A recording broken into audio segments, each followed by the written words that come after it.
नमस्कार। आज हम बात करेंगे भगवत गीता के सिर्फ एक श्लोक की। एक ऐसा श्लोक जिसमें छिपा है हजारों साल पुराना एक गहरा मनोवैज्ञानिक सच। तो चलिए आज इसी सच की परतों को एक एक करके खोलते हैं।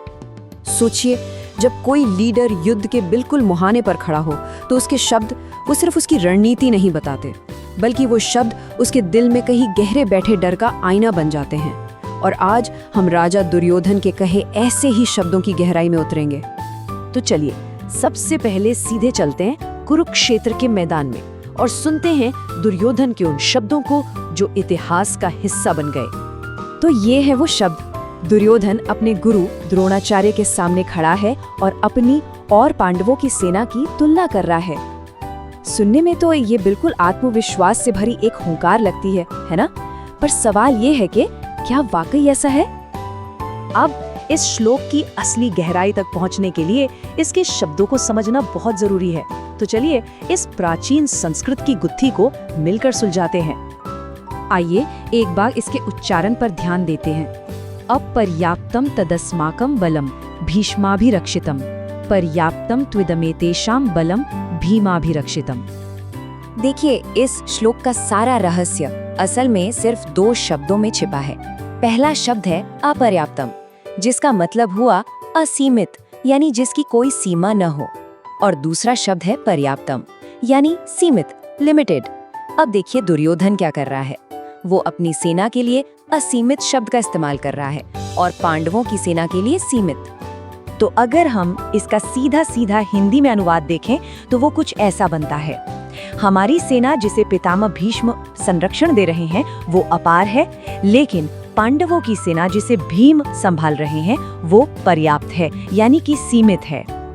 और अगर हम इसका अंग्रेजी अनुवाद देखें तो वो भी इसी भाव को बिल्कुल साफ करता है। Our army protected by grandfather Bhishma is unlimited, whereas the army of the Pandavas protected by Bhima is limited. और जानते हैं ये विचार इतना सार्वभौमिक है कि भारत की कई भाषाओं में इसकी गूंज सुनाई देती है। मिसाल के तौर पर इस खूबसूरत गुजराती अनुवाद को देखिए तो यहाँ एक विरोधाभास बिल्कुल साफ नजर आ रहा है ना? एक तरफ अपनी विशाल सेना जिसे वो असीमित बता रहा है और दूसरी तरफ पांडवों की सेना जिसे वो सीमित कह रहा है। अब असली सवाल ये उठता है कि आखिर दुर्योधन को ऐसा कहने की जरूरत पड़ी क्यों रही है? और बस यहीं से हमारी असली मनोवैज्ञानिक पड़ताल शुरू होती है। तो चलिए अब इस दिखावटी आत्मविश्वास के पीछे छिपे मनोविज्ञान को समझते हैं और कोशिश करते हैं दुर्योधन के मन में झांकने की। तो ऊपर ऊपर से देखने पर तो ये अटूट आत्मविश्वास लगता है, पर जरा रुक कर सोचिए, क्या ये सच में आत्मविश्वास है या फिर कुछ और? असल में दुर्योधन के ये शब्द उसकी गहरी असुरक्षा को दिखाते हैं।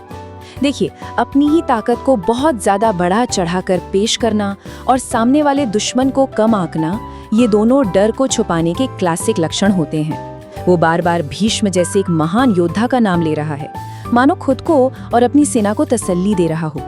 तो ये आत्मविश्वास नहीं है, ये है आत्मविश्वास के मुखौटे के पीछे छिपा हुआ गहरा डर। चलिए अब इस प्राचीन युद्ध के मैदान से निकलकर आज की दुनिया में आते हैं, क्योंकि यकीन मानिए ये कहानी आज भी हर रोज दोहराई जाती है। हैरानी की बात है कि डर को छिपाने के लिए ये जो झूठे आत्मविश्वास का दिखावा करने की मानसिकता है ना, ये आज भी उतनी ही आम है जितनी हजारों साल पहले थी। जरा कल्पना कीजिए आज के दौर के एक मैनेजर की जो एक बहुत बड़े प्रोजेक्ट से ठीक पहले अंदर से घबराया हुआ है। वो अपनी टीम के सामने आकर क्या कहता है? फिक्र मत करो, हमारी टीम को कोई नहीं हरा सकता, सामने वाली कंपनी तो हमारे आगे कुछ भी नहीं है। अब बाहर से तो वो बहुत कॉन्फिडेंट लग रहा है, पर अंदर ही अंदर वो अपनी ही क्षमताओं पर शक कर रहा है ना? ये दुर्योधन का ही एक आधुनिक रूप। और सबसे दिलचस्प बात तो ये है कि ये सीख सिर्फ भगवत गीता तक ही सीमित नहीं है।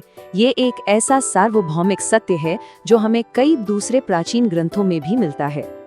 जैसे कि खुद महाभारत में ही आत्मविश्वास के रूप में छिपे डर का जिक्र मिलता है।